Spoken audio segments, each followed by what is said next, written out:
টি-20 বিশ্বকাপে ভারতে খেলতে রাজি না হওয়ায় বাংলাদেশকে শুরু থেকেই সমর্থন দিয়ে গেছে পাকিস্তান। এমনকি তারা টুর্নামেন্ট থেকে বাদ পড়ার কারণে ভারত ম্যাচ বয়কটের সিদ্ধান্ত নিয়েছে পাকিস্তান। তাদের বিশ্বকাপ শুরু হচ্ছে নেদারল্যান্ডসের বিপক্ষে ম্যাচ দিয়ে।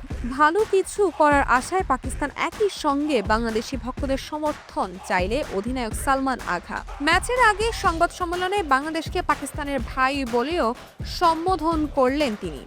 আইসিসির অধিনায়ক সংবাদ সম্মেলনের দ্বিতীয় সেশনে সালমান পাকিস্তানকে সমর্থন দেওয়ার কারণে বাংলাদেশকে ধন্যবাদ দেন। একই সঙ্গে বিশ্বকাপ থেকে বাদ পড়ায় হতাশা প্রকাশ করেন। সালমান বলেন, হ্যাঁ, তারা আমাদের ভাই, আমাদের সমর্থন দেওয়ার কারণে তাদেরকে অনেক ধন্যবাদ।